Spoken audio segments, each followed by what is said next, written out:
everybody, and welcome to another episode of the Critical Podcast. My name is Jimmy Good, and I am but one of your generals. And joining me is our other general, Joe. Joe, how you doing, my friend? I'm doing pretty darn all right. How about yourself? I'm good. I was confused because you hesitated. You went to pretty darn, and then you kind of just leveled off. You plateaued it all right. I thought you were gonna say, I'm like, pretty darn great, and just I don't want to hit the climax too early. I want to keep it nice and consistent. We'll get that fever pitch in the middle of the I podcast. got a chuckle out of you. No, I'm doing real well today, pal. Got a nice little bike ride in this evening after work, and feeling fresh. Good. Fresh. I'm glad you're feeling. I'm glad you're feeling fresh. We're saying a lot of feelings. We got a lot of feelings here. Anyway, thank you to all of our Legionnaires who are joining us today. But if you're joining us for the first time ever, welcome so much. Welcome to you. And we're going to talk about movies, games, TV shows, all the things we love so much. And there is a ton to talk about this week, actually, news-wise. Which some weeks, we get a little, and some weeks it's just a deluge. But this week, I want to start off talking about the Defenders. We got a Defenders trailer, Joe. And for anybody who doesn't know, that's the culmination of the various groups on like Netflix Marvel shows. So Daredevil, Jessica Jones, Luke Cage, and Iron Fist.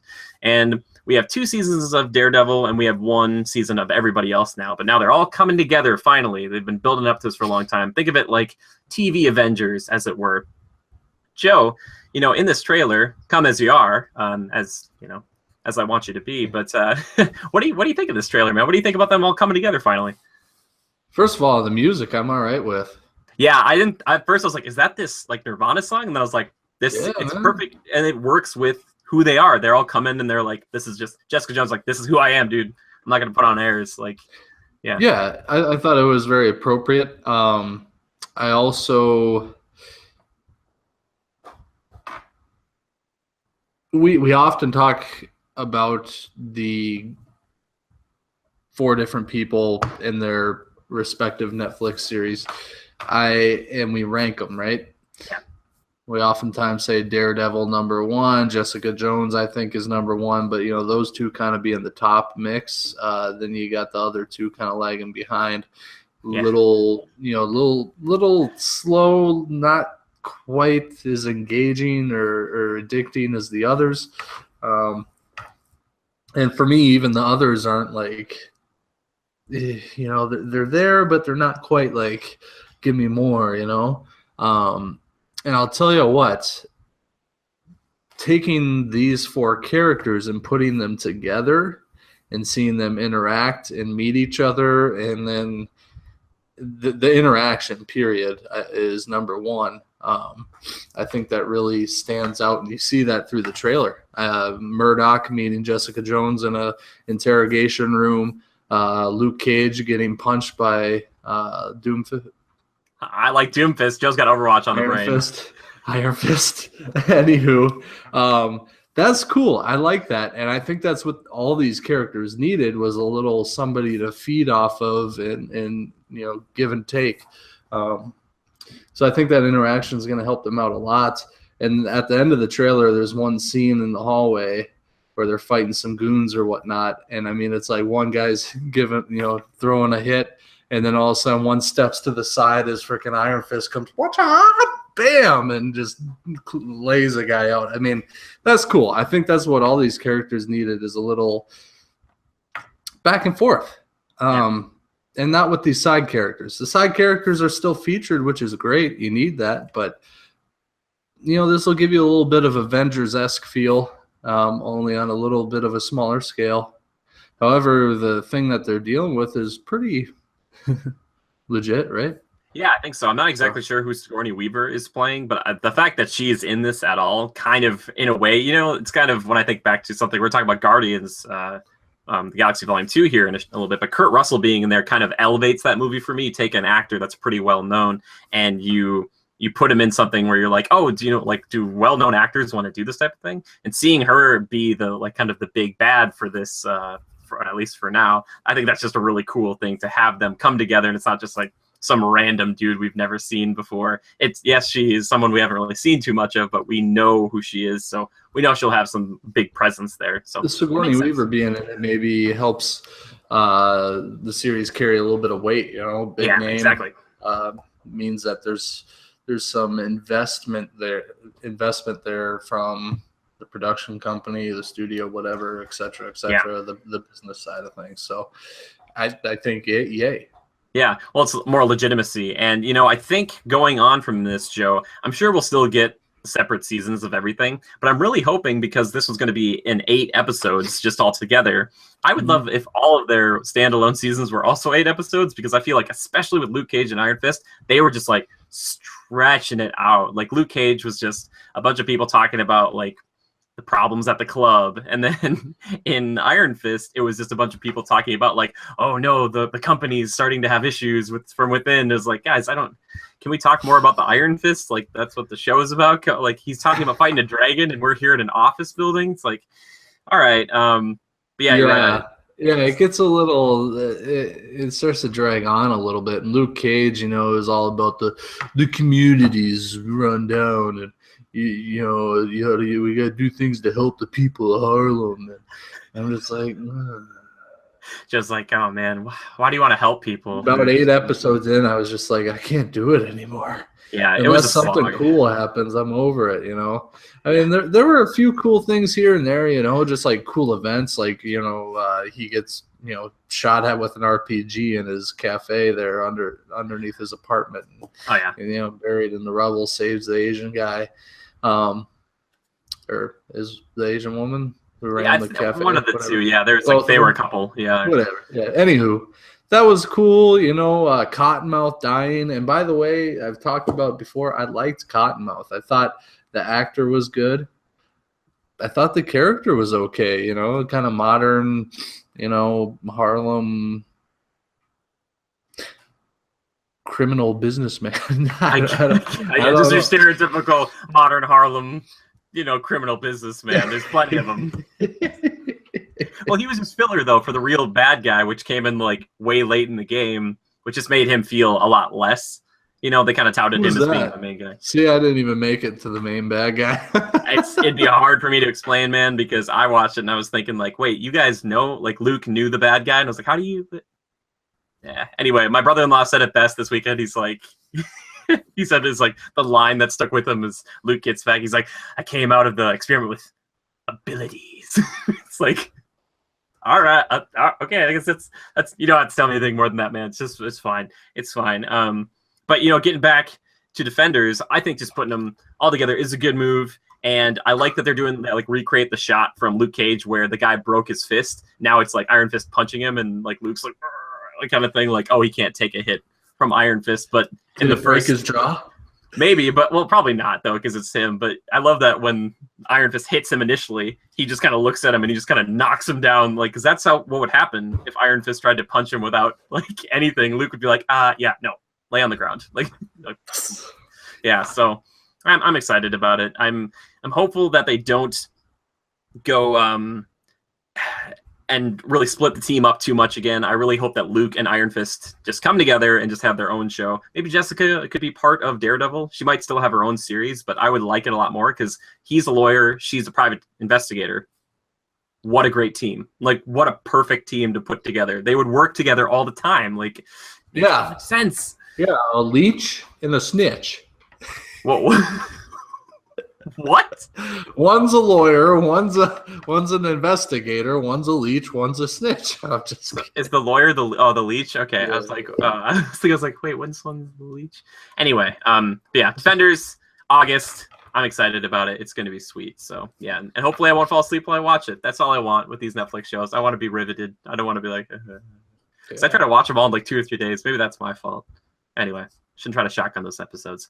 But Joe, besides that trailer, we got a few other trailers. There was one for Dark Tower and one for Blade Runner. Joe and I aren't huge fans of Blade Runner. I saw it recently, which probably wasn't good because it doesn't necessarily hold up, in my opinion. I think it did a lot for the sci-fi genre in general, but watching it was kind of like watching paint dry, and there was little to no actual blade running. Now, I know what you're thinking, Jim. You're thinking, Jim, you know, a title doesn't always mean what the story's about. But I was expecting Harrison Ford to be a guy that had a bunch of like weapons on him or something, maybe one blade that he would use to hurt people with or like take them down. No, But in this trailer, we did see a knife, so it feels like there's about 100% more blade running in this film, which I'm all about. Which I was like, okay, there we go. I have not the slightest clue what it's about. I don't know what Blade Runner is at all. Don't worry about it. He was like private investigator in the future, dealing with like replicants, which were like cyborgs. So it's like, were people actually humans, or like was Harrison Ford's character a human or a replicant? Don't worry about it. But we saw the Dark Tower trailer. Joe and I also have like no idea what's going on now. All we know is that Idris Elba can shoot like very, very well. It's a very, very good shot.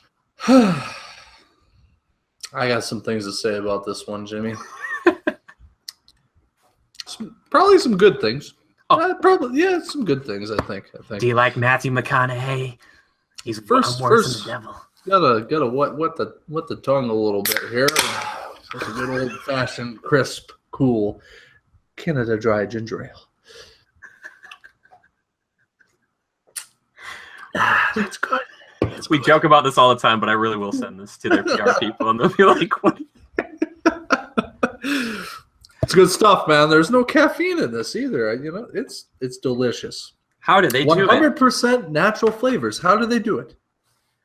Yeah, I don't know. They must have made some deal. Anywho, okay.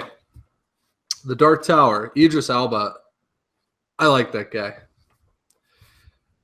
Played Shere Khan. Best Shere Khan ever. I didn't think you were going to talk about Shere Khan. Okay, all right, go on. If you actually think about it, he did do a good job. I would love it if you met him and you walked up like, Idris Elba, you were the best Shere Khan that's ever been. And he's just like, okay. Of all the things, that's what you're picking. That's the really one good. that doesn't show my face, huh? Hey, there's something to be said for voice acting, though. Oh, but, yeah, totally. I'm not belittling voice actors. Voice actors are fantastic and phenomenal, and we need them. Yes. Yeah, but so this movie, it seems kind of. I think it's based in modern day on Earth, but it's kind of a like multi-dimensional plot where there's another world, and this kid sees this portal, goes through, stumbles upon Idris Elba kind of in the middle of nowhere in a kind of somewhat desolate, dead world, from what I garner. And there's apparently this big dark tower. Huge tower goes up to the sky, dang, or whatever. I think they're giving references to like the devil, death, demons, that sort of thing. Yeah. Idris Elba is what they call a gunslinger, which, hell yeah, Western vibes, baby. Freaking repeaters. I love those revolvers, baby. So good. Yeah. The shots, the action sequence shots that they'll do in like slow-mo, they'll show him reloading. Like he can literally like drop the 6 bullets in or like catch them in the air and then slam the drum shut. There's a better term for that. What's it actually called? It's speed reloading, which was popularized by, I think, Nero from Devil May Cry 4. Anyway, keep going. It was also done in Call of Duty Black Ops 1. I used it all the time with the Python.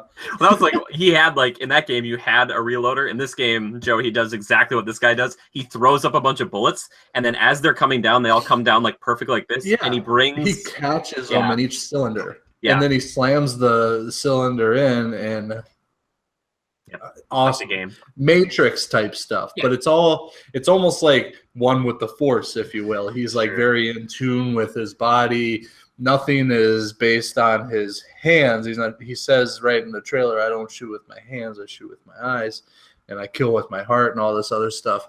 And they show like these amazing action sequences and amazing shots, almost like a Deadshot style type of deal. Sure. And so Idris Elba, check number 1. Green, good. 2 thumbs up. Next one, check number 2. Matthew McConaughey playing the devil. green check. 2 thumbs up. Heck yeah. All right. Like, wait, worse than the devil. He's worse. Is he the devil? They say he's worse. I don't know. He said a lot of cliche like. Yeah, I'm not quite sure. I'm just saying the devil because he's evil, death bringer, whatever, wants to destroy worlds, bring hell to earth. So if the tower falls, they want to destroy the tower, then Earth is overcome by hell too, whatever. So because the tower protects both dimensions or something. They show some demons, some monstery type creatures in there. I don't know what more can be said. I mean, it looks cool, visually kind of neat, mysterious. Excuse me. Looks like some good action. I'm down, man. I think it's one that I'm probably going to see. It's something kind of original, something different that we haven't seen at all. I think it's very original.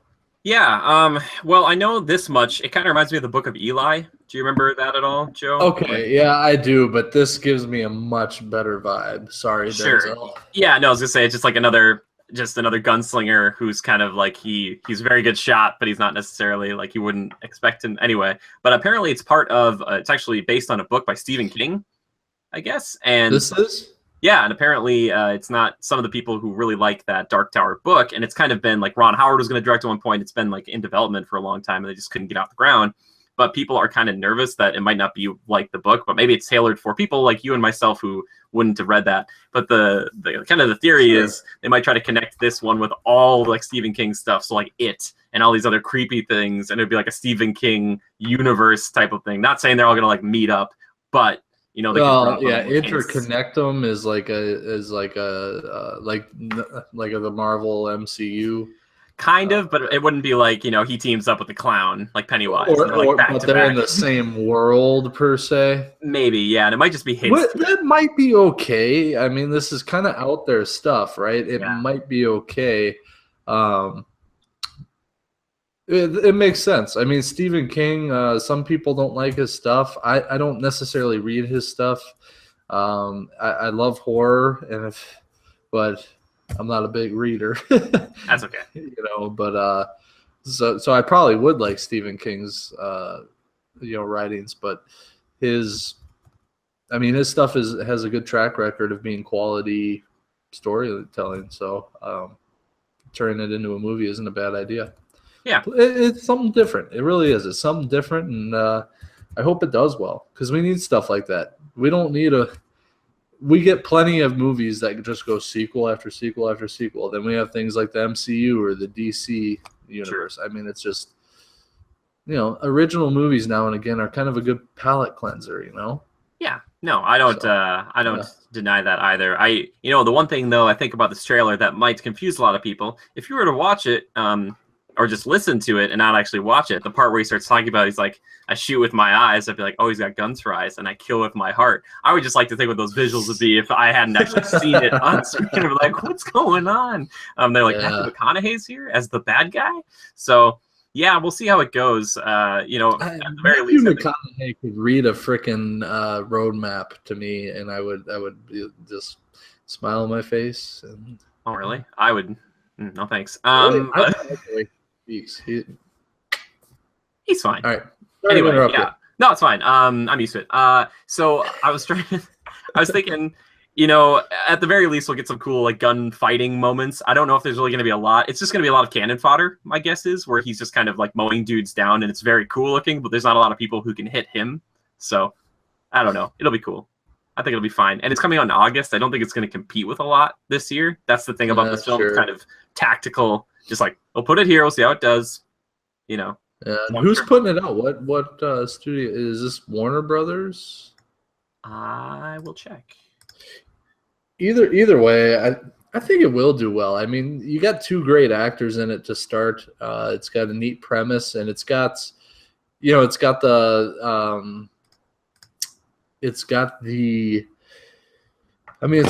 King behind it. Columbia Pictures.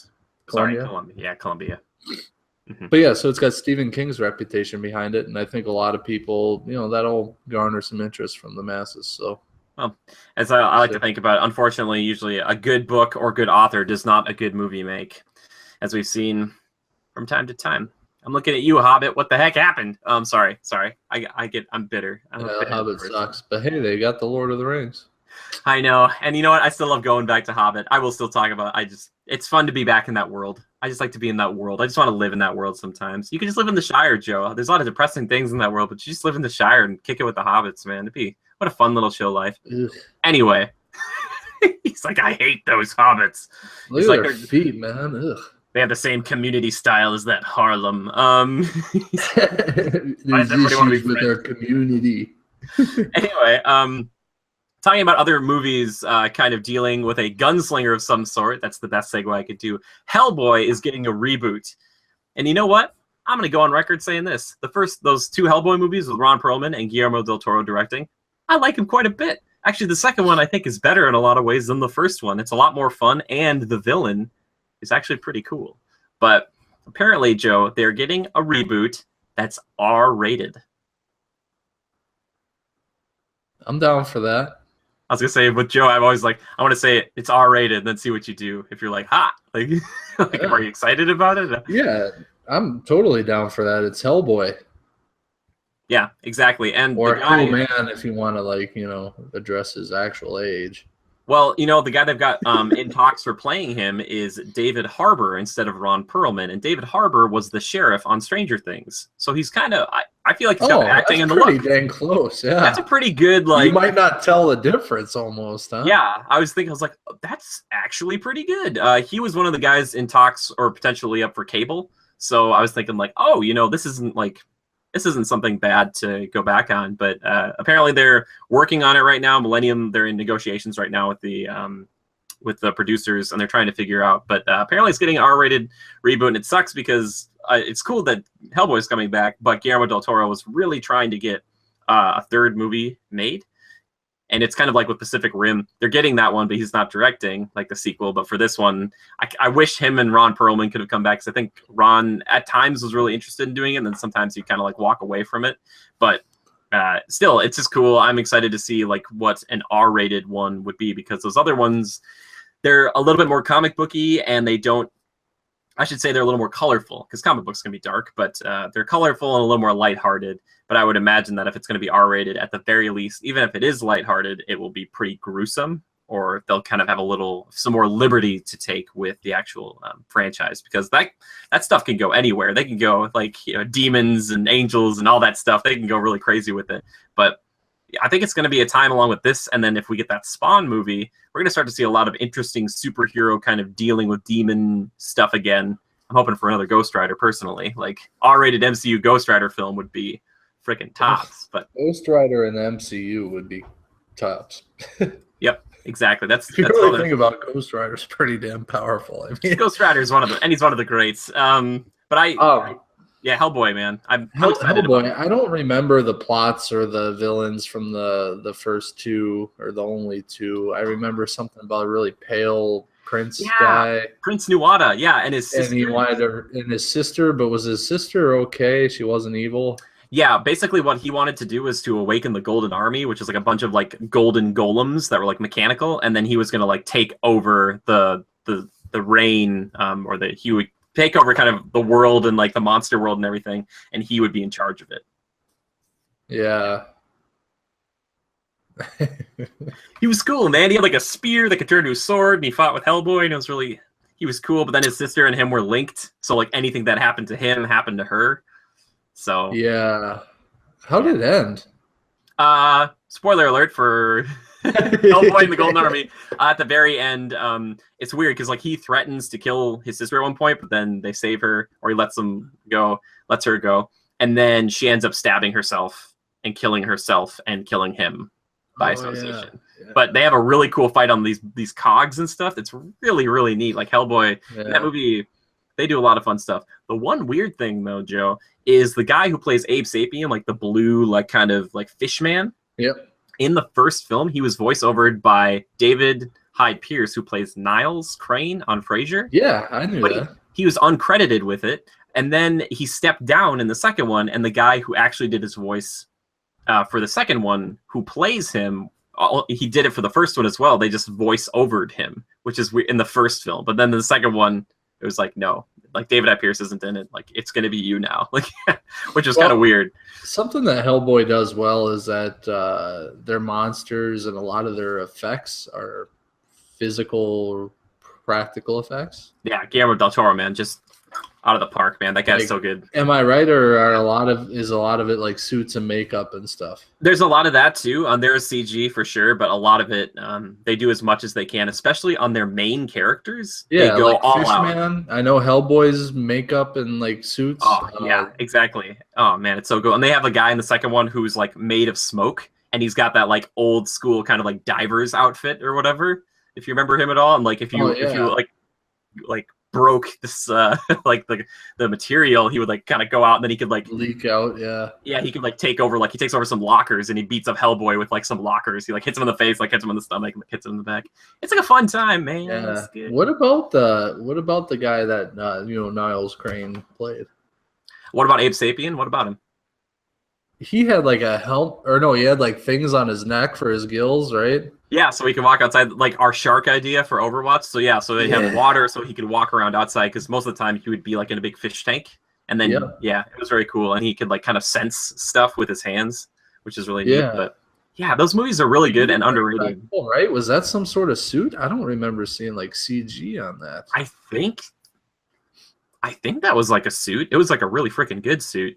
Yeah, I don't know. Or those maybe movies enhanced with CG of some sort. Who knows? Maybe. That's true. Either way, I mean, and I remember the monsters. Maybe this is from the first one, and I can't remember why these monsters were in it. But where they're down the subway or whatever, and they find a flooded area, and it's those like kind of aqua hound things. Yep, exactly. Yep, they were made by Rasputin, I think, is the main bad guy in that one, because he's trying to like resurrect the super demon worm thing or whatever. Oh, yeah. And those are really good looking. Like they looked legit. Yeah, I think they were kind of a mix too. I think we have like a Velociraptor situation from Jurassic Park where some of it was real, or the CG was so good, like it was like not as hard to tell. And that was fighting a real actor. I remember the quality. It stuck with me. So that says something. Yeah. Well, Hellboy himself, you can tell a few times he gets thrown. It's kind of CG or whatever, but for the most part, it looks. Well, I think I do remember in those that there was a lot of wire work.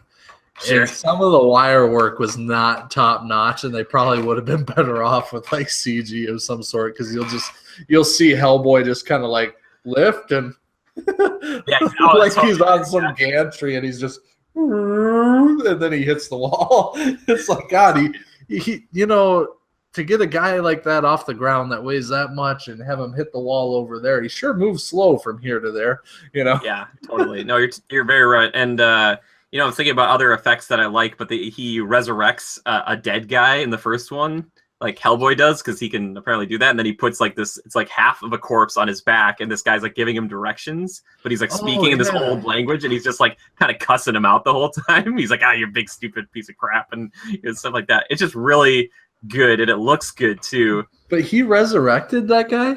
Yeah, he walks around with he's got like a rosary or like a symbol or whatever, and he's walking around trying to find a live one, and then he finds one, he digs him up, and then he's like, this one's like, and then he says something and he brings him back to life, because Hellboy's got some demonic powers or whatever, or that he's kind of like holy water. I don't remember. Is he like the son of the devil? Is that his gig?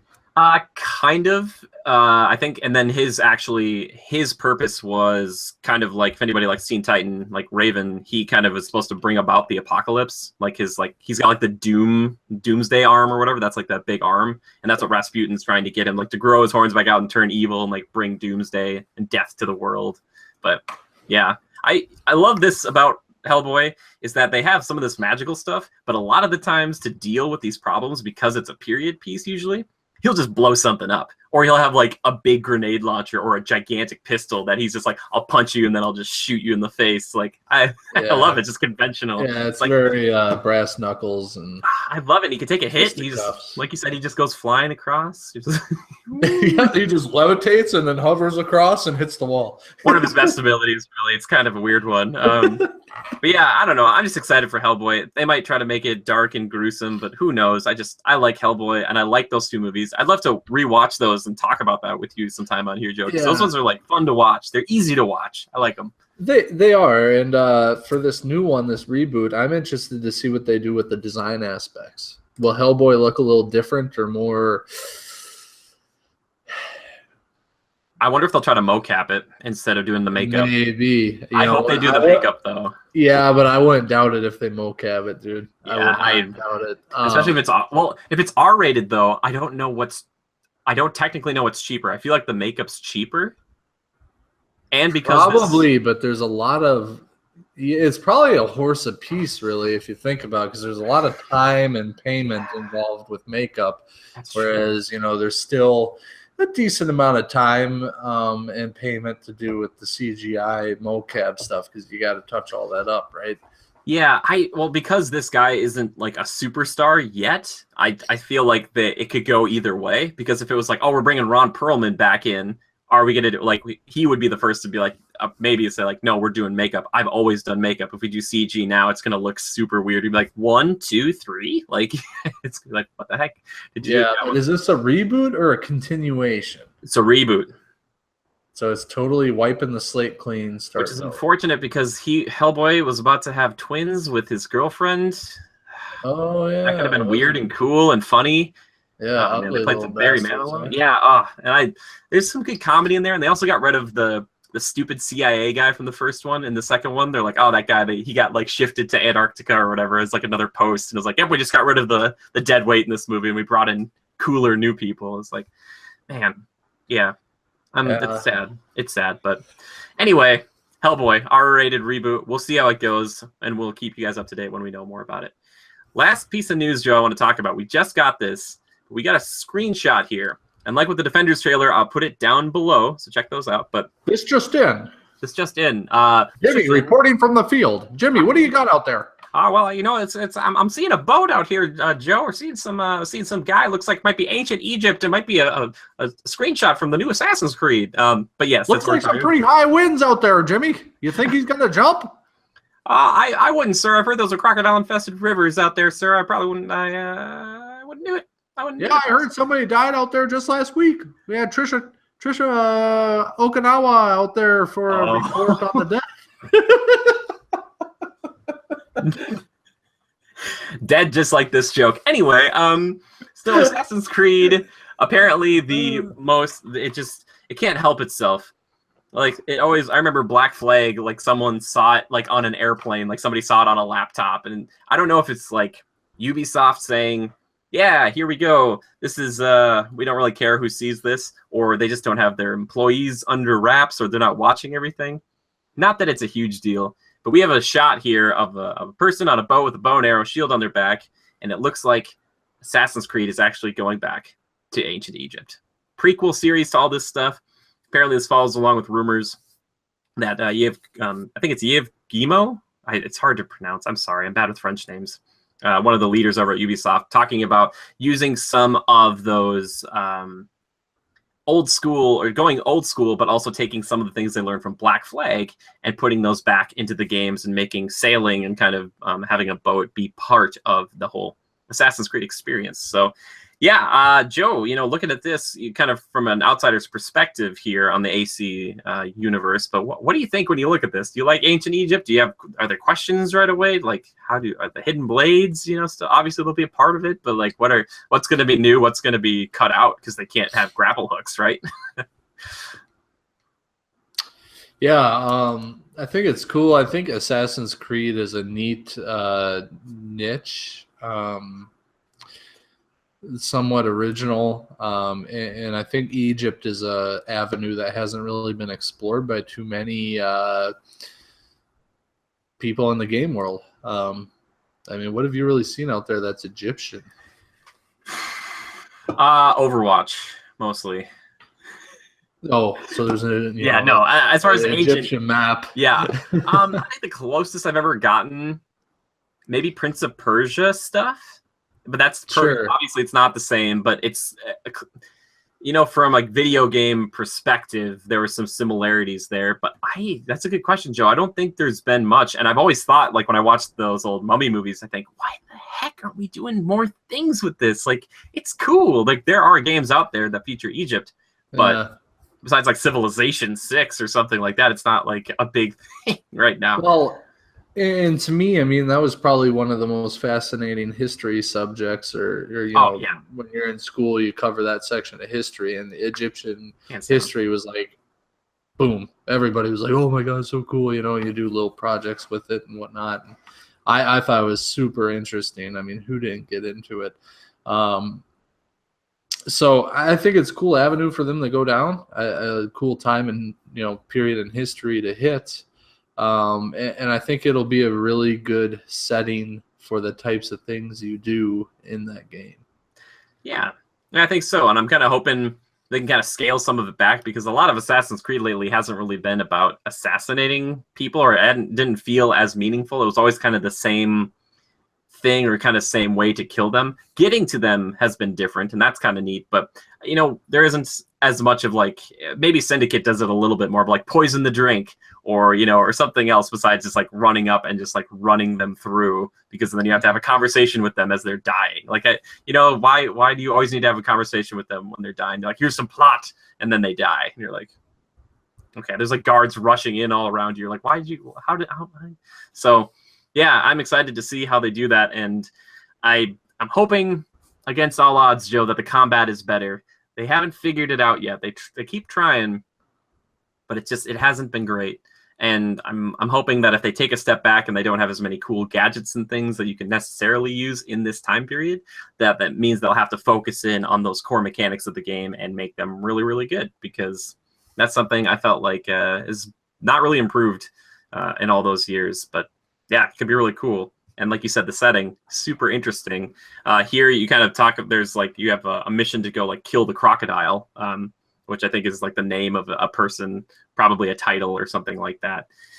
Or maybe you're killing an actual crocodile. Who knows? That would probably be weird, because it's like, that's I think heralded or symbolic in that Egyptian culture. But I think like storming into tombs, maybe taking out like a high priest who might be a bad guy, or like the beginnings of the Templar order. I don't know exactly when this would all take place, as far as when the actual Templars were established, but I don't know, man. I think there could be a lot of interesting things in here, and we could maybe learn a lot from that, which is one of the fun things about Assassin's Creed. Like, you learn kind of some history. It's not perfect, but it's there. They're like, all right, here you go. But yeah, but as long as we get some Anubis stuff, am I right, Joe? Get some anything dog-like, like crazy outfit, like armor, maybe. I do like that kind of thing. I do. I do. I always thought Anubis was pretty sweet. The whole, all the lore on the gods and whatnot, that was always really interesting to me. Yeah, do you think they would try to go into that even more so now? Because they're not really a reboot, but just kind of like a prequel and stuff. And we know that there was an alien race before, like all humans. So do you think that they might try to play into that a little bit and say like, yeah, actually these Forerunners, they were representative of these entities, or showed themselves as symbolically of these creatures, like Anubis or Amun-Ra or something like that? Do you think they would try to do that kind of thing in this game? You're losing me just a little bit, but sure. It's okay. Just all you got to know, Joe, is there was an alien race that was here before humans, and then they're kind of pulling the strings, even though they're dead. Weirdly enough, like they turned into like genetic or like computer code. It was weird, but I was just wondering if you thought that like that's part of the Assassin's Creed story. Yeah, it's weird.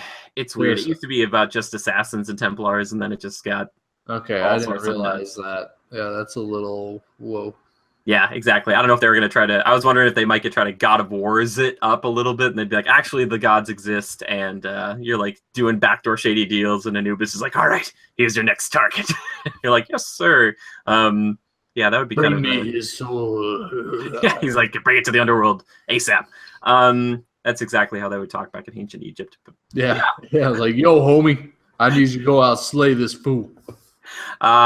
Yes. Also, what I'm hoping is they scale down the size of the maps. Ubisoft has been getting just like bigger and bigger and bigger and bigger, and then they just kind of put arbitrary things for you to do. I just would rather have it be smaller and just like a bunch of more meaningful things, and maybe side quests would actually be a little more than collect 1,000 Egyptian flags. And you're like, I collected all of them. What do I get? And it's like, good job, you did it. Good on you, bud. And you're like, Psych, you get shit, nothing. See, in Assassin's Creed Black Flag, Joe, you would have to like run and chase after these like musical scores, and then when you got them, or it would be a sea shanty, and then your crew would sing a new tune when you were just sailing around, like a tune that you hadn't heard before, which that is meaningful because it gives you back to the game. Whereas like collecting all this other junk, like it's like, yep, we padded the game time so that way no one could say we weren't an RPG or whatever you want to call us because we're not sure ourselves. It's like, come on, guys. All I know is that I'm excited. I'm hoping that taking a year off will help them a lot. It's something I really wish Call of Duty would do. I know that there are different studios working on each one of them and that like it's like 3 years until the next, Treyarch Call of Duty or whatever.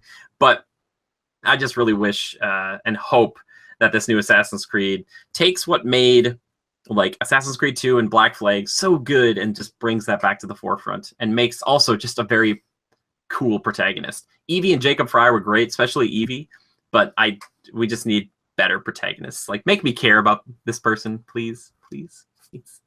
Anyway, yeah, Assassin's Creed Black Flag. We'll talk about it more when we know more. Plus, I'm guessing at E3, Joe, we're going to get a big, like, here's a 5-minute gameplay thing of it, so... I'm guessing October release or November release. I would be very surprised if that weren't the case. So, yeah. So I assume next we're moving on to a little bit of movie news. We are. Actually, it's the last thing. That it's not really necessarily news. I guess kind of news, but talking about Guardians of the Galaxy. I'm gonna pause you there.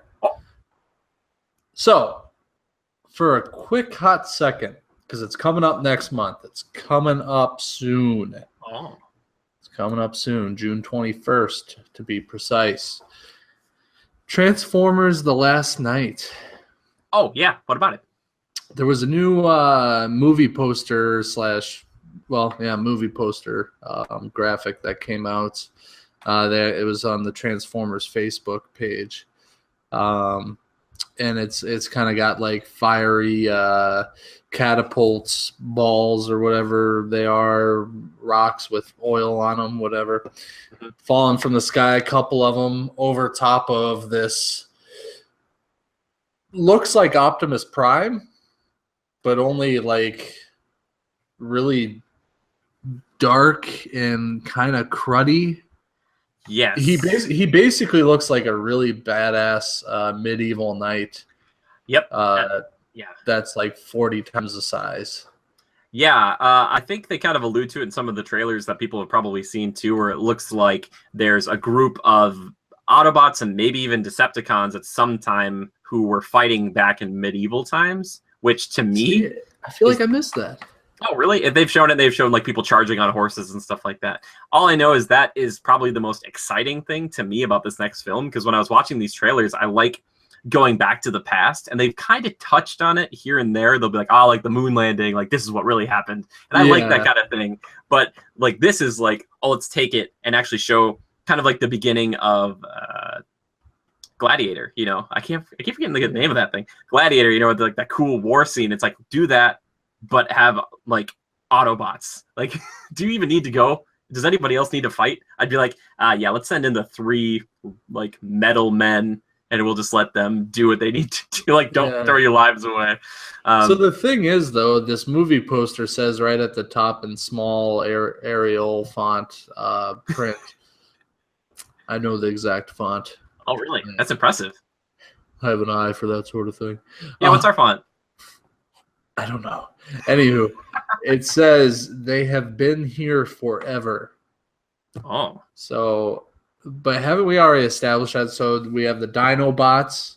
Now we have medieval Dark Ages bots. We got the modern bots. We got the ones that were around during World War II. We kind of already established that, so it's not like anything earth-shattering, right?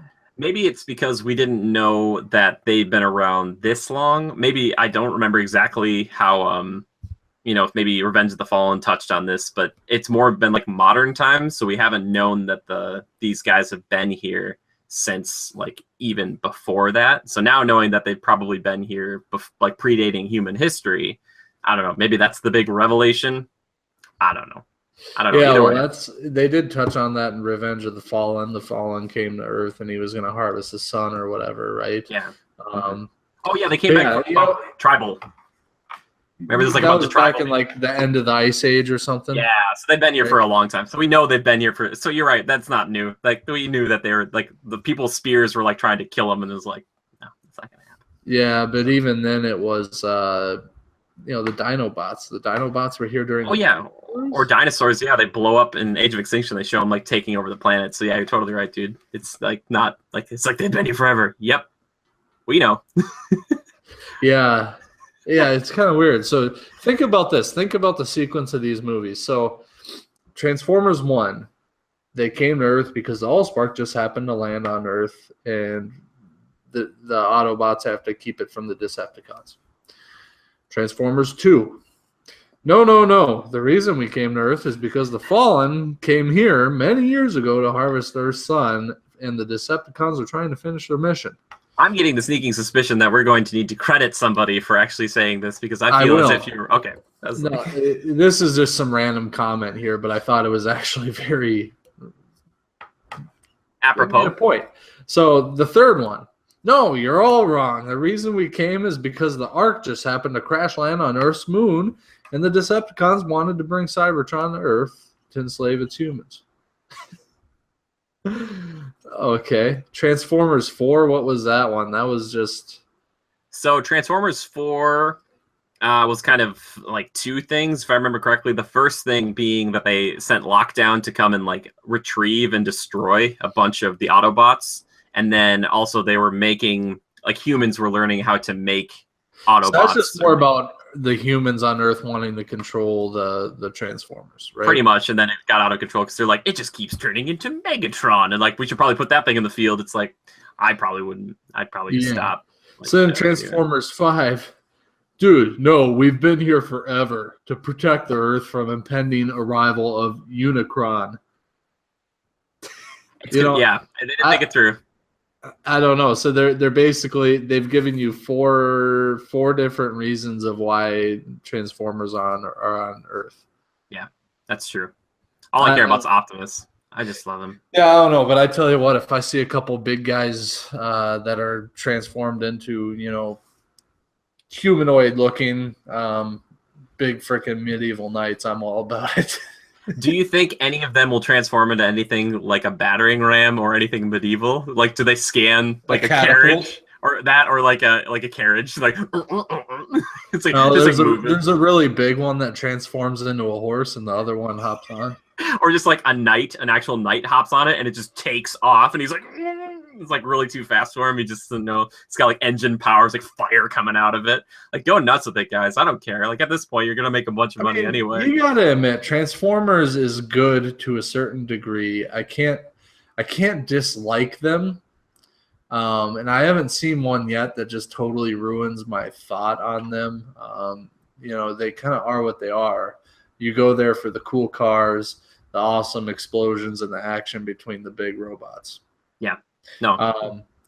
And I don't think this one will disappoint. In fact, I think this one might be better. The only drawback is I think they're going to focus on people again. But yeah, I'm so sick of Wahlberg. But yeah, there's something that just captures your imagination with giant transforming robot biomechanical creatures. I think it's freaking awesome. Here's the thing about those movies, Joe, for me. When I walk out of the theater, because I watched like a 30-minute fight sequence at the end, I always am like, yeah, that was cool. And I walk out, and if someone said, hey, Jimmy, what did you think of that movie? I'd be like, oh, it's like a 9 out of 10. But then on the car ride home, I realized that there's a lot of problems with it because I just watched a 3-hour movie that starred maybe, 25 minutes worth of the actual, like, Transformers. Like, the rest of it's like, oh, let's talk about how my daughter is dating this guy who's older than she is and all these weird things. It's like, guys, we got to stop with this weird human, like, just cut them out. It's like the Teenage Mutant Ninja Turtles. Please, just, the humans are the worst part. They're so bad. Like, I don't know why Michael Bay, like, they need better writers or something, or they just need a better script that doesn't require this stuff. I like Josh Duhamel, and I'm excited that he's back. And I don't know the rest of the cast besides, like, Wahlberg, but maybe it'll be good. You guys, man, I'm not looking forward to Wahlberg talking about whatever scientific discovery he's made. And he's like, I'm helping Optimus. That's how he talks. I just want to bring it up because I like the aesthetic design of that Transformer, and I thought it was really eye-catching. Sure. It's really like a dragon, cool. too. It's like that dragon, like two-headed dragon. It's kind of like King Ghidorah-ish, just like going flying around. Yeah. It's like I can tell that movie now with the first shot because I know it well enough with that dark medieval look that they've got, because you're talking about that you like that show. So like when I see the trailers for it, before they even tell me what it is, I already know. Like they show some mountainside, I'm like, that's that new Transformers movie. And then they show like the sword like dripping with blood. So it'll be an Excalibur thing. Who knows? And Anthony Hopkins is in it, which again, we're talking about legitimacy with Sigourney Weaver. I love Anthony Hopkins. I think he's probably one of my favorite actors of all time. So I'm excited he's here, but I do think it's like a paycheck thing. I don't think he's like, I did it because I love the Transformers. Like if you watch his interviews, maybe I'll be wrong on this, but it's just kind of like, this is one of those to pay the bills situations, I think. But I'm glad that he's here because it's like seeing Kelsey Grammer in the last one. I love Kelsey, one of my favorites. Happy he was there. Don't think he did it because he loved the Transformers. I think he's like, I'll be the villain. Sure, whatever. Yeah. I'm not the villain usually. I did Beast a few years ago. We'll do something different. So, yeah, cool. Is there anything else you want to talk about Transformers, or should we move on to Guardians? We'll move on to Guardians. All right. Joe, I saw Guardians on Thursday. A review is up. Check it out. I'll also link it down in the description if you haven't seen it yet, but please let me know. I want to hear what you guys think about the film, too. I'm going to talk about the plot, but I'm not going to get into spoilers quite yet because we might be doing like a separate discussion about this altogether. First half, brief synopsis. Second half, spoilers. Exactly. All you got to know is this. If you watch the first Guardians, it's about a month after. Guardians are kind of mercenaries at this point. They're working for these people, these golden people that hire them to take out that giant thing you see in the trailer, like a big, like kind of slurmy, wormy, creepy thing. And they fight it. They beat it. They do something to kind of make the golden people angry. And then a man claiming to be Star-Lord's father, Kurt Russell, comes in and saves the day. And then from there, they kind of branch off into two separate groups with Yondu and Rocket and Groot having their own kind of side story. Baby Groot, actually, because Groot got destroyed in the first film. And then you have Drax, Gamora, and Star-Lord kind of seeing what Ego is all about and figuring out all of that backstory. And that's pretty much it. But it's just, it's more of the fun, the action, all that good stuff they saw in the first film. And good tunes, really good music, which is really great. So that's but yeah, as far as not spoiling anything, yeah, it's probably as much as I can go into detail without being like spoiler-ish. So that's all the stuff you probably saw in the trailers, and I'm not going to get any more of that. But now we will get into spoilers. And Joe, if you have any questions, or I can just start talking about the things I love, because obviously I'm wearing a Guardian shirt, I'm a fan, so I was going to be even more critical of this one because I was like, So the whole thing is mainly about what's his name and his father, who is basically a planet. Yep, Star-Lord and Ego, and they do this really cool like flashback in the beginning, back to like the 70s, where it's a de-aged Kurt Russell, who he says it's a lot of makeup and stuff. I don't know, man. He looked so good, dude. Like a young Kurt Russell. I was like, what? But meeting Star-Lord's mother, and kind of he takes this like little like plant and he plants it on Earth, and he's like, yeah, I'm gonna plant this here, and then one day it's gonna grow and it's gonna be beautiful or whatever. And she falls in love with him, and obviously then Peter comes out of that union. But yeah, it's about that backstory, and then finding out eventually that Ego might not be the good guy, which is kind of a cool turn. I didn't necessarily expect it. I don't really know Ego very well at all before this, kind of like Guardians before it. I didn't know who the Guardians were, but seeing Kurt Russell come into here, I was like, man, this guy, like, what a good pick for just looking like Chris Pratt's dad in this universe. But Kurt Russell is so good, man. Like, the guy's charismatic, and he's just like a well-trained actor. He knows what he's doing, and he can be both like really fun, but also kind of scary at the same time when he wants to be, So apparently they find a bunch of dead bodies, which end up being, Peter Quill's half siblings.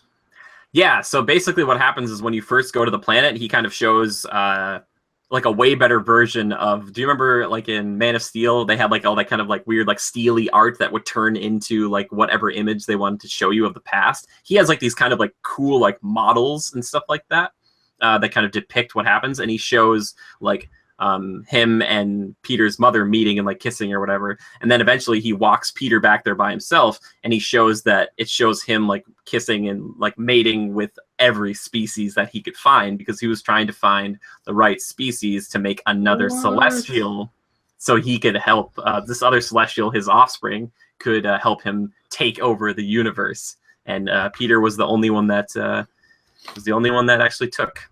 And he actually, weirdly enough, was the reason Peter's mom died. He put a tumor in her head, and that's why she died at the beginning of the first film. He was the one that killed her.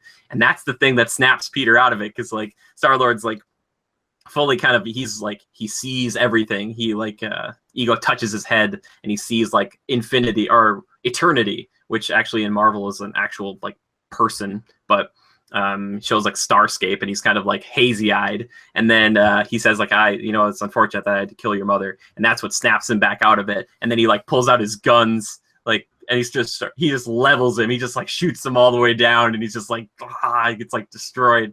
It's like really cool. It's like, oh my gosh, he just like unloaded on this dude. Yeah, it's really cool. And then later on, Joe, there was this effect. I touched on it in the review. Do you remember? You saw it on Stranger Tides, right, Joe? With Blackbeard and Pirates of the Caribbean on Stranger Tides? Yeah. The end of that movie, spoilers for that one, Blackbeard gets ripped apart and gets turned into a skeleton. What if I told you that this movie does that better, but in reverse? Ego comes back after a portion. He gets like blown up, and I don't know if it's because of the whole Peter thing.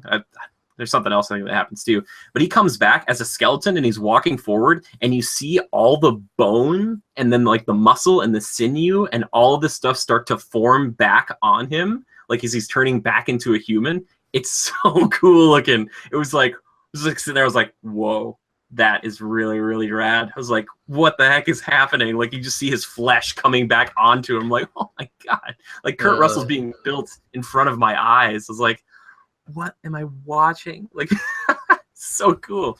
Yeah, that was, I could go on and on about Kurt Russell's character, but just watching the Guardians fight people, like flying around, like Rocket and Star-Lord at the beginning, at the end of the film, that's really fun to watch. That group finally work together, as opposed to kind of like, you do your thing, I do my thing. But yeah, is there any other kind of characters that you're interested in that aren't maybe from the main group, like Yondu and Nebula? Sounds like Yondu teams up with them, right? With Groot and Rocket eventually, because I think his crew turns on him. Yep. So they do kind of turn on him because they want to sell, Rocket and Groot back to I believe it's I forget the Golden People's names, but they're kind of like minor villains, even though they look like the main villains of this one. But they do turn on him, and then Yondu ends up joining with them, and he has another really cool sequence, even more crazy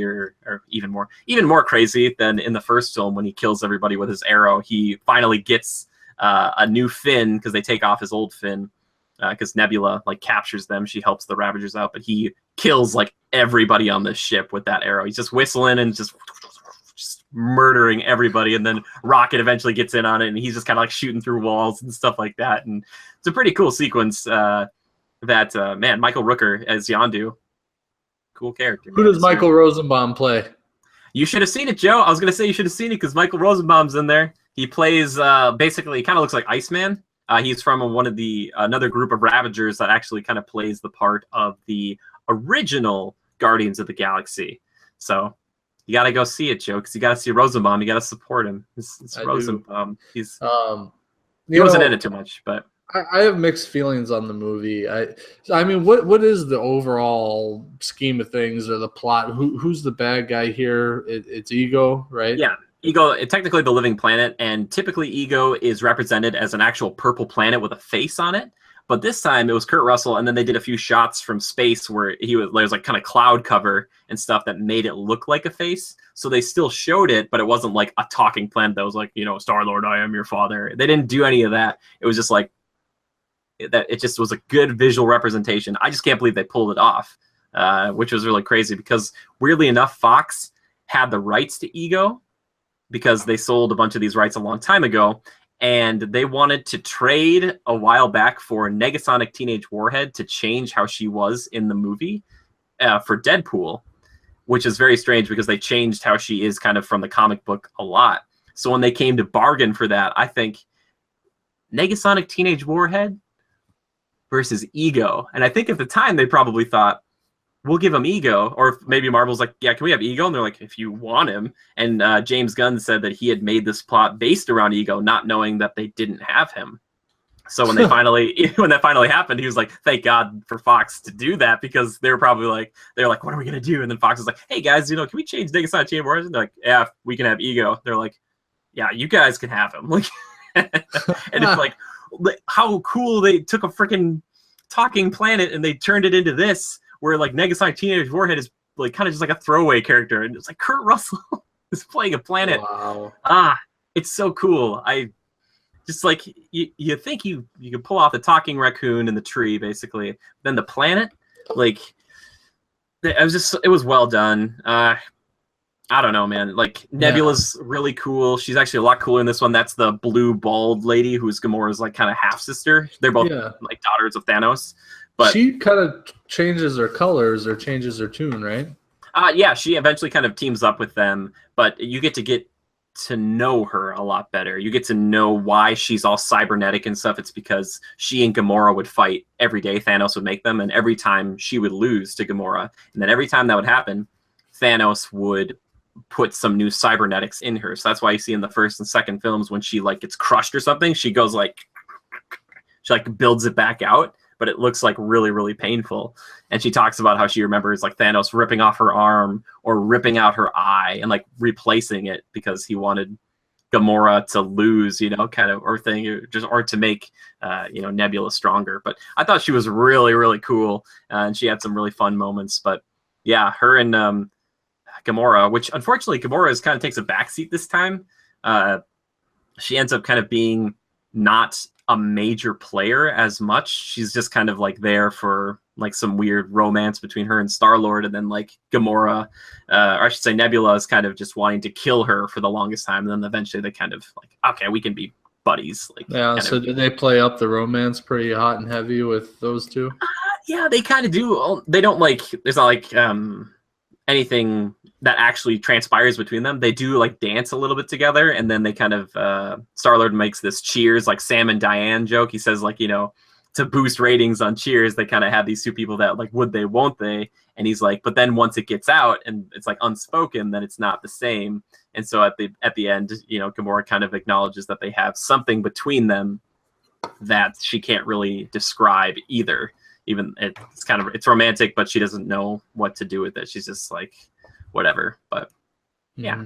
And there's also Mantis, who kind of outs him even more when you saw in the trailer where she's like, you have love, like sexual love for her. Like Mantis has a few funny moments. She happens to be this kind of pet almost. She calls herself of Ego. Like Ego uses Mantis to make him fall asleep every night because she's an empath. So she can like feel other people's feelings and she can kind of alter them. She can make everybody calm and stuff like that. So every night, like when Ego, she just kind of puts him to sleep because he's a planet, he's celestial. He's got all this power. He kind of sees a bunch and knows a bunch, and it's hard for him to sleep. But that's why she's there. So that's why she's kind of considered not a slave, but basically she's like the only other person on the planet. So. Which his planet is very, very cool, by the way. It's like really, you see it in the trailers. It's like the bubbles and stuff, and it's very colorful. Did he mate with her too? No, he didn't. I wouldn't be surprised if he mated with like her species though at one point, because he mates. I think he's talked about mating with like every species, and that's why all those bones are down there, because they're all the dead children, all the failed experiments, more or less. It's like, oh, friggin', geez. It's a little messed up. Yeah, and that blue flower we talked about in the beginning, like that's what he kind of triggers, and he tries to trigger those on all planets so he can kind of like take them over with like this kind of blue, like black goop. So you go back, they cut back to Earth a few times, and you see that like the planet is getting like kind of taken over, and the certain town is getting like destroyed by this stuff. But yeah, he wants to take it over and make the world a joyful place, kind of, even though that's not really, what's happening there. So, Interesting. Yeah, there's a brief little bit by Sylvester Stallone. He's the leader of that other Ravager group with Michael Rosenbaum, which is kind of, it was like weird to see him. It was like, oh, here you are, like playing this role. But maybe he could potentially be in a movie with Rosenbaum, and I think like Miley Cyrus is like the face of this like computer member of their team or something. It was very strange. I didn't Miley understand. Cyrus was in there. Yeah, you might have to check the tape on this one. But it was weird. There was a lot coming at me. There's a lot of info, and there's so much going on in this movie, and it feels like it kind of broadens the horizons more. So I was like, oh my gosh, we're going like hardcore cosmic here. I was like, whoa. Not a bad thing though. I feel like now I kind of want to check it out. It seems like yeah, you totally should, man. It's good, dude. It's one of those it doesn't like seem like it's like huge scale epic war battle type thing. it does have those moments, like when they're at spaceship like dogfighting in the beginning. It's not like the best, but they do But have it's these not moments. like Avengers Age of Ultron type of deal, right? It feels like that in the final fight scene because they are literally trying to destroy the planet from like within. And they're like all doing everything they can, and they're all like firing at all these things, and it's like really crazy. But I don't know, it's just cool, man. Like it's just cool. I love it. I really enjoyed it. I'll admit I had mixed feelings on this, and I was real busy this past weekend, so I kind of had it wasn't like at the top of my list to go see. If I had time, I was gonna, but don't lie, you're watching Supercross and Archer.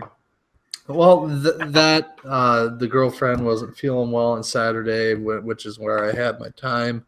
But also internally, I did have kind of mixed feelings on it. It wasn't like a must do. Like I have to go see this. I'm so amped about it. It's kind of one of those movies where it's kind of like a Doctor Strange.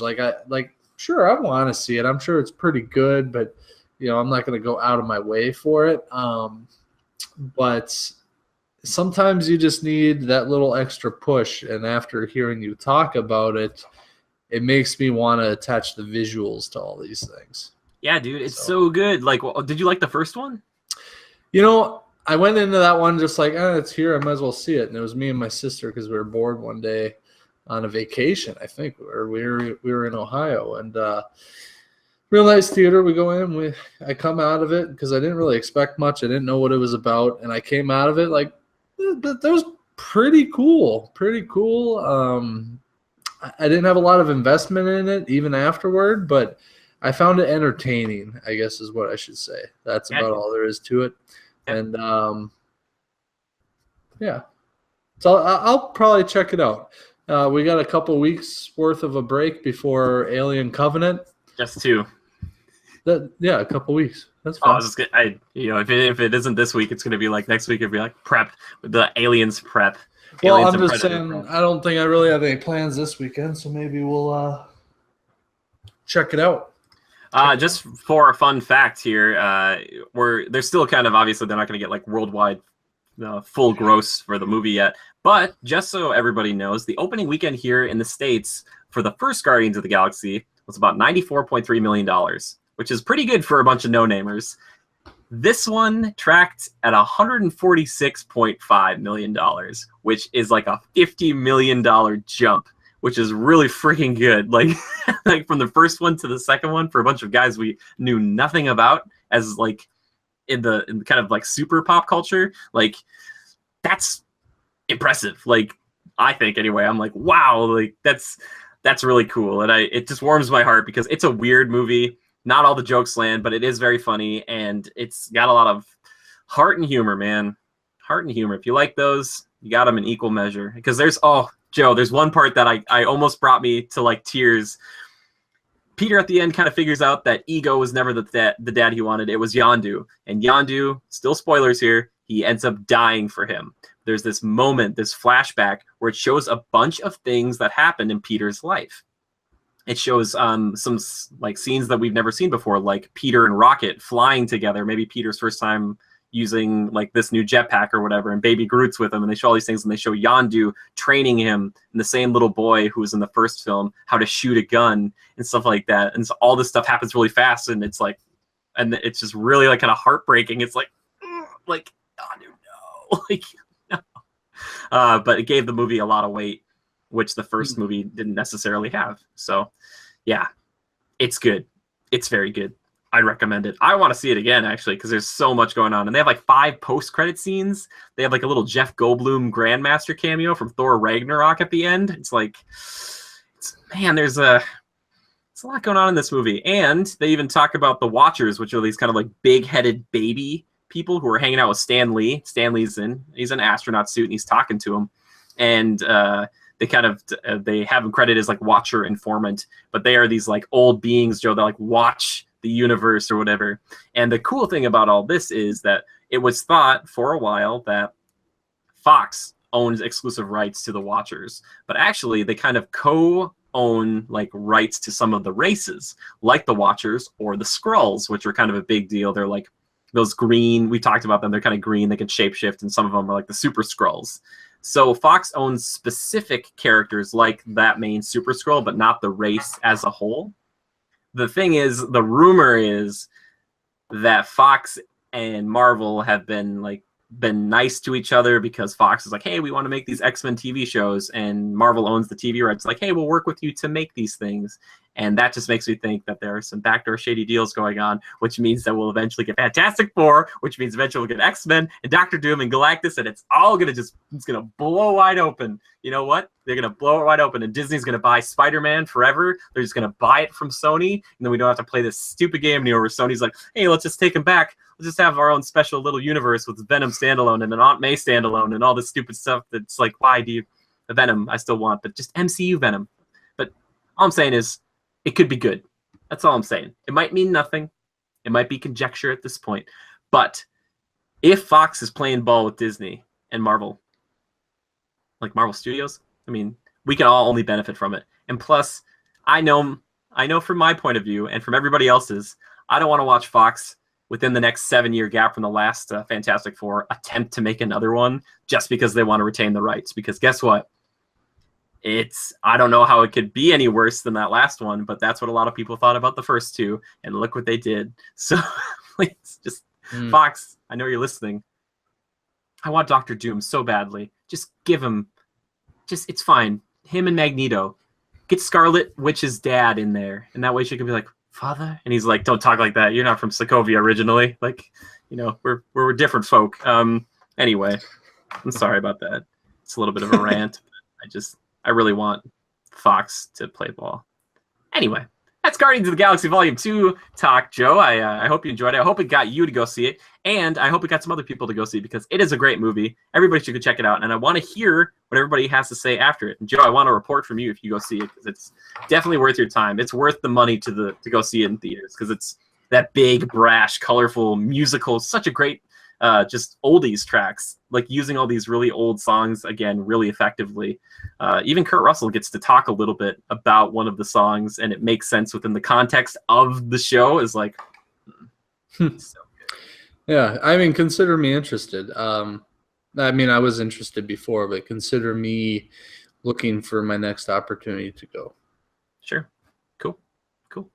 All right, Joe. Well, you know those Guardians. That's what I like to kill my time with. But what's the segment of the show that we called that thing that we talked about with the stuff in the movies and the TV shows? I believe that one kind of qualified as a time killer. That's right. It's time for Time Killers. It's the movies, the games, the TV shows, all those things, cookbooks, all these things we love so much. But like I said before, I watched Guardians. I watched the first Guardians in preparation for it, and I watched some other things. I actually watched a commentary by Mr. Sunday Movies. If you haven't checked him out, he's very, very good.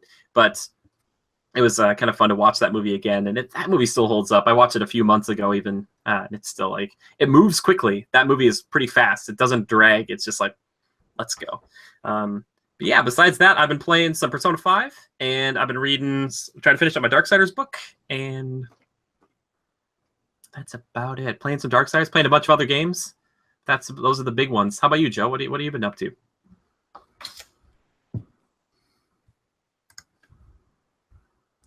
Been playing quite a bit of Forza Horizon 2.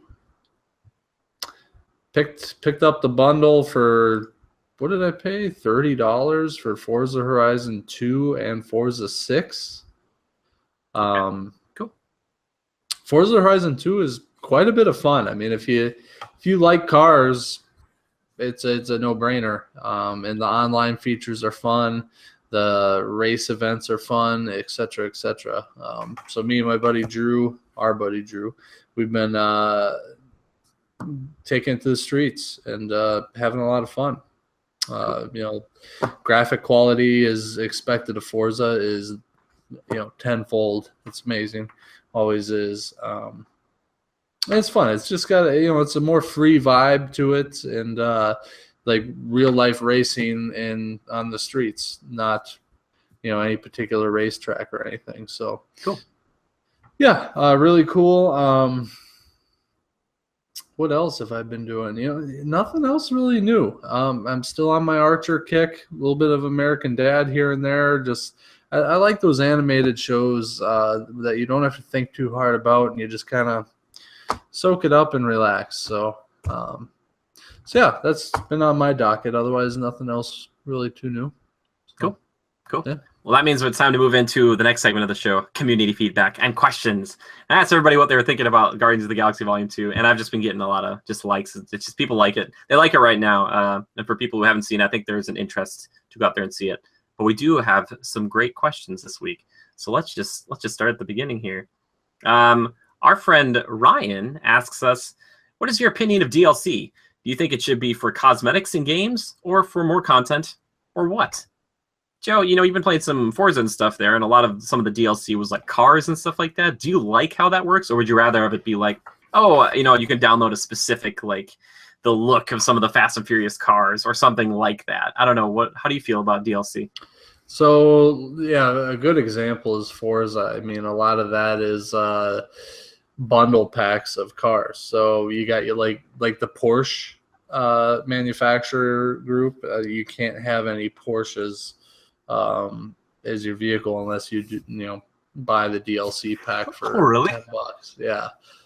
They're like, we're an exclusive car and you can't just drive us anywhere. We're the bestest. Well, yeah, and for the longest time Porsche was not in Forza. Okay. So that was a recent thing. Gotcha. Rights and all that sort of thing, the actual manufacturer. But there's that. There's the Fast and Furious pack, which I think I got in this bundle.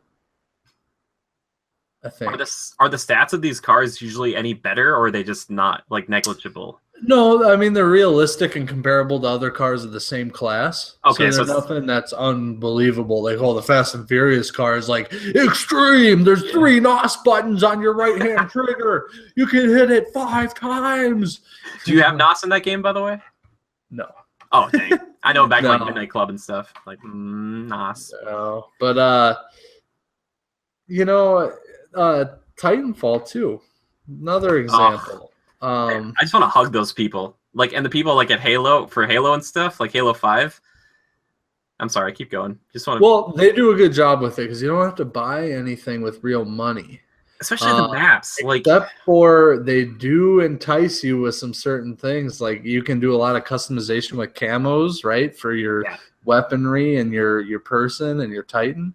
Well, some of those camos, there's like a sheet of different tiles, and they're all new camos, and it says this is you can buy this entire pack for $3 online.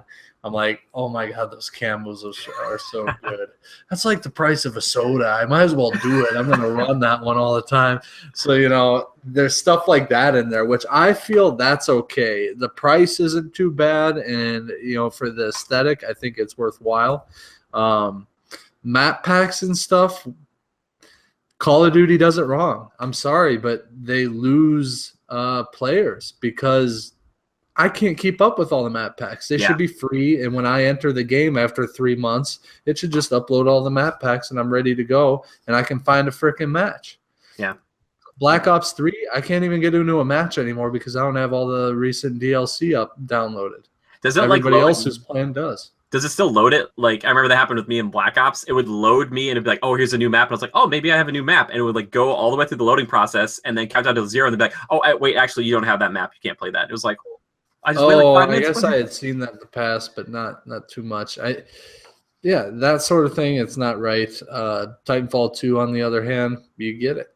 So cosmetics, you say cosmetics, not like maps and stuff like that. Exactly. The stuff that you absolutely need to be able to play and to keep up with the online community, that should be free, which are the maps, basically. If I want to get into an online match, I want it to work. But cosmetic stuff, Sure, I can see either working really hard to earn it, or I can pay $3 to get it. Yeah. You're right. And I understand that games are more expensive than they ever have been, and to keep them going, it takes a lot. I get that. But I think we should all try to adopt like the CD Projekt Red or CD Projekt Red or whatever, the people who did The Witcher. They have a difference between DLC and expansions. DLC for them is like new armor or new sword or whatever, but you have to still buy it with the in-game currency. But they're like, here it is. We made this after. You can still get it in the game, but we're not just going to give it to you. Just like, oh, here's a brand new sword. It's way better than any sword you've ever had. But they give it to you. It's still technically for free. Their expansions, however, those cost money, like $10 or $20. But those expansions, Joe, they're like 10, 20 hours long. That is how you do like your DLC, as it were, like an expansion, like a pure, true expansion for this is for the single player stuff, as opposed to what Joe was talking about, first person shooters. Basically, we're getting at cosmetic stuff for shooters and stuff. That's totally fine if you want to buy it. For for single player stuff, they can just give it to you. You can still buy it there to support the game. I know a lot of games still do that, but for certain things like maps, like true stuff in first person shooters, which divide a community, that's like, come on. But with a first person, or I should say a single player experience like The Witcher 3 and stuff like that, I think doing it the way that they've done it is really intelligent. And it's not like, here, buy this, and it's not a lot. It's like, here, buy this thing that's actually worth plenty of time and money. Like, this is a very cool thing, and it's like maybe better and longer than other fully priced $60 titles, so, or $65 titles. People call things $60. Guess what? With tax, they're not. Don't let people lie to you.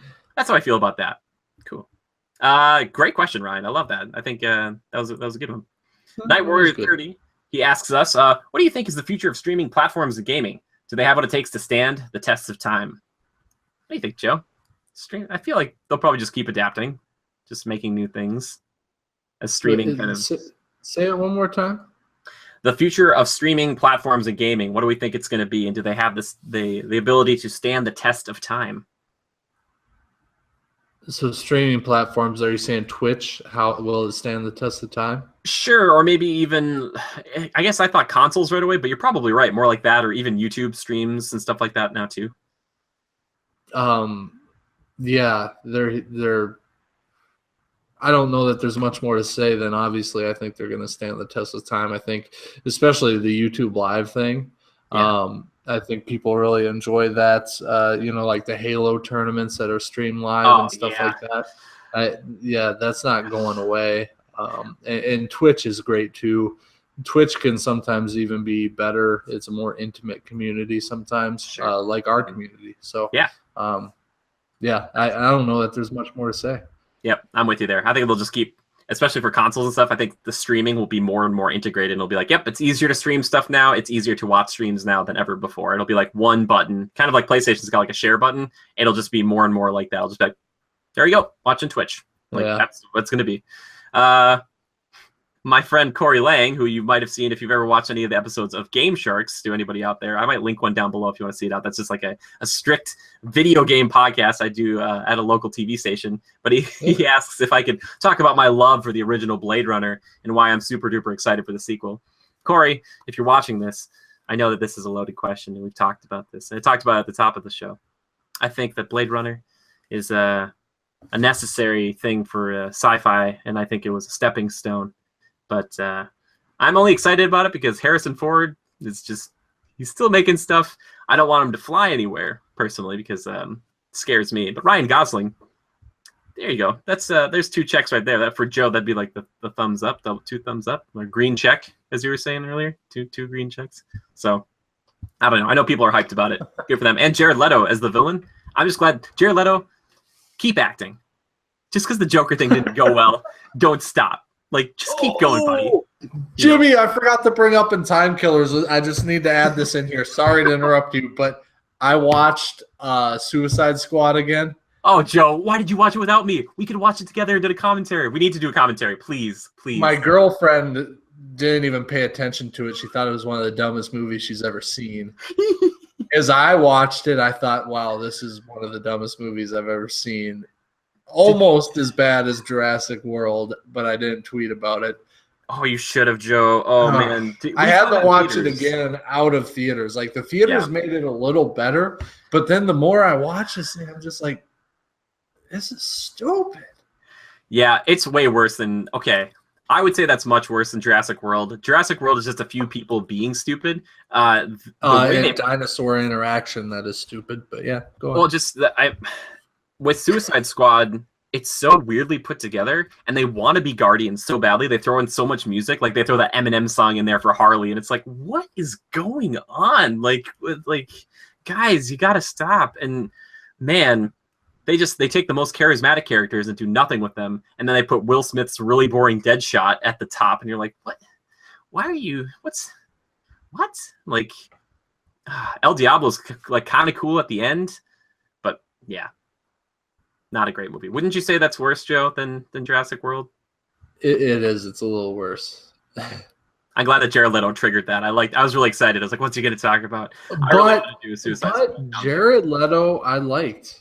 I think he's good too. I just don't get that whole part where he's like, "Oh, you want my girl Harley? Here you go," and then he gets like really angry at that guy. He like kind of is like, no, he was angry before he said, "You want my girl Harley." I mean, that was just a way of like, just adding on. But then like adding on to it and then shooting him. It just they took Harley and they did like some weird stuff with that whole situation. I don't know.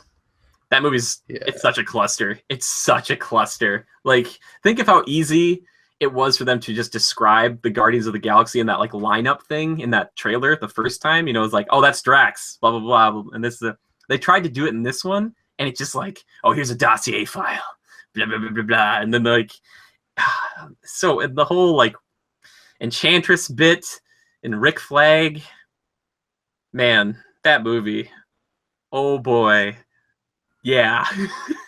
This is so funny. I laugh about it because it's the same year as Batman vs Superman, and for me, it was like, I don't even DC. What are you doing?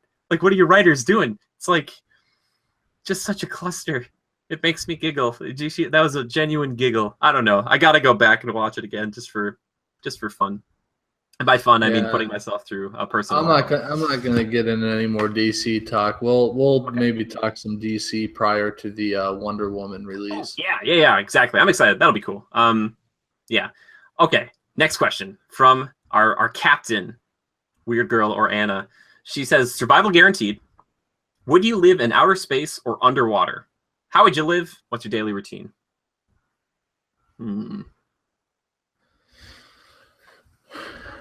Outer space, being underwater would make me feel claustrophobic. Are we talking like Aquaman style, like swimming around and shit? I think. Well, yeah, maybe. I don't know. I guess you wouldn't have to swim around if you're surviving. Being underwater would freak me out. That's even more alien to me than being on like the surface of the moon or something.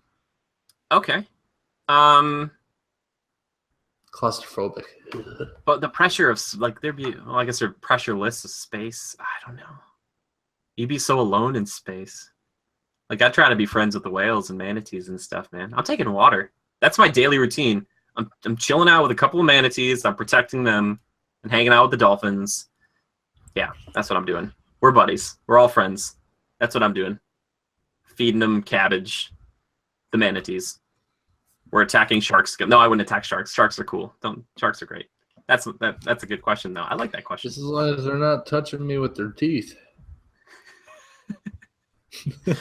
Last question, Joe, and this one's specifically for you. Did you know that when it snows, my eyes become large and the light that you shine can be seen? #Critical Podcast.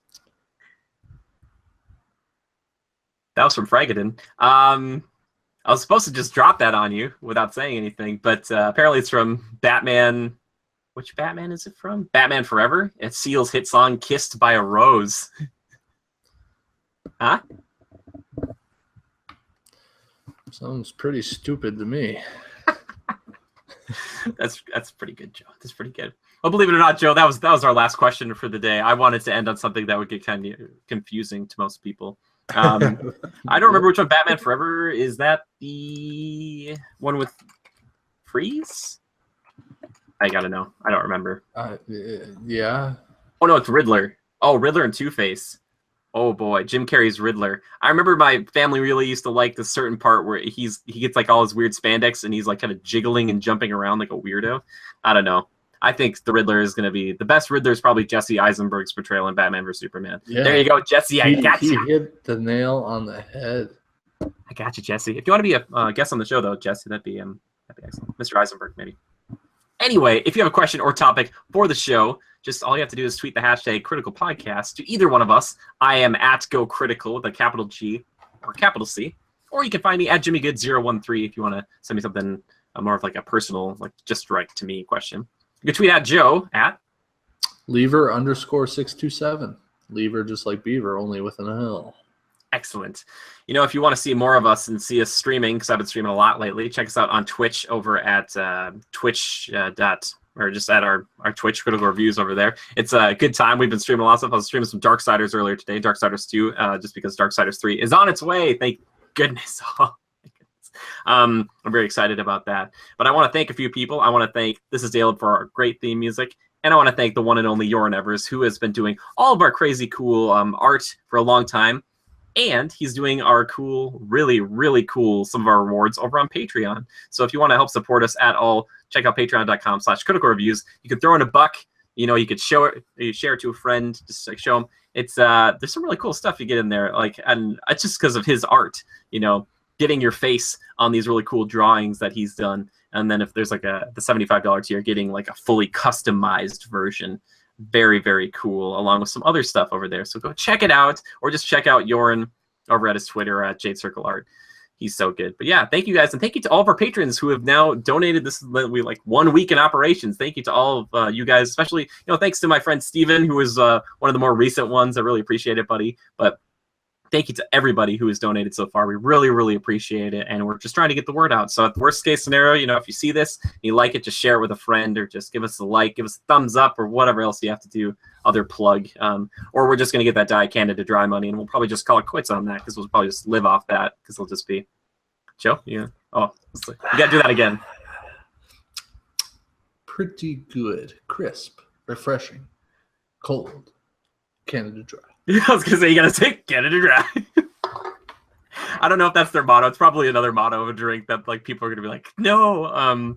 Anyway, I think that about does it for this week. I hope you guys enjoyed Guardians, but I want to hear more about it from you. Remember, like I said, you can tweet those thoughts at us as well, because we want to hear what you think about it. But yeah, we're going to have to see where Guardians goes next, because it's just blowing it wide open. But thank you, Joe, and thank you to everybody else who hung out with us this week. And just remember to adapt and overcome. And we'll see you next time. Goodbye.